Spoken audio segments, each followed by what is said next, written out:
வெள்ளிவய பூக்களே அப்படிங்கிற ஒரு பாட்டை வந்து எல்லாரும் கேட்டிருக்கீங்க, எல்லாரும் சந்தோஷமாக கொண்டாடிட்டு இருக்கீங்க.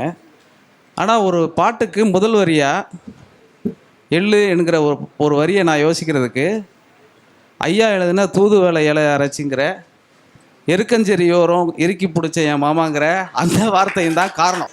கிராம பகுதிகளே இருக்கக்கூடிய இப்போ தூது வேலை இலையை அரைச்சின்னு ஒரு பாட்டுக்கு பல்லவி வருங்கிறது வந்து ஒரு கண்ணதாசன் எழுதுனது கிடையாது, ஒரு பாரதியார் எழுதுனது கிடையாது. தூதுவளைங்கிற ஒரு சொல்லை பாட்டினுடைய முதல் வரியாக வைத்து எழுதினது 100 வருட தமிழ் சினிமாவில் ஐயா கஸ்தூராஜா அவர்கள் தான்.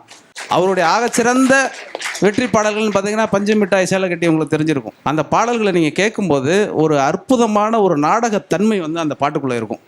அது எப்படி இருக்கும் நான் சொல்கிறேன் உங்களுக்கு. தூதுவளை இலை அரைச்சிக்கிற அந்த பாட்டை நீங்கள் கேட்டு பார்த்தீங்கன்னா தெரியும். அதில் வந்து சரணத்தில் ஒரு வரி வரும். அதாவது ஐயா எவ்வளவு காதலோடு இருந்திருக்கிறாரு இருக்க போகிறாருங்கிறதுக்கு அந்த பாட்டை நீங்கள் கேட்டிங்கன்னா உங்களுக்கு தெரியும்.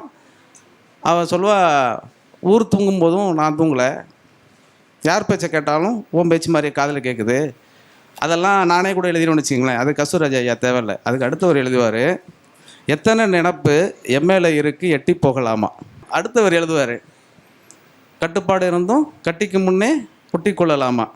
முத்தமிட்டா மோசம் என்ன உண்டாகும், லவ் கிட்ட வந்துடுவார். இப்போ ஆண் கேட்குறான், ஆம்பளை தானே கேட்பான் முத்தத்தை.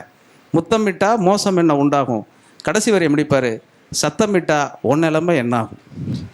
இந்த சத்தமிட்டா ஓ நிலைமை என்னாகுங்கிறது தான் தமிழ் மரபில் இருக்கக்கூடிய ஒரு பெண் தன் காதலை சொல்லக்கூடிய உச்சபட்சமான ஒரு இடம். ஊரார் பார்த்துட்டா என்னங்க ஆகும், என்ன ஆகிடும் அப்படிங்கிறது இருக்கு இல்லையா.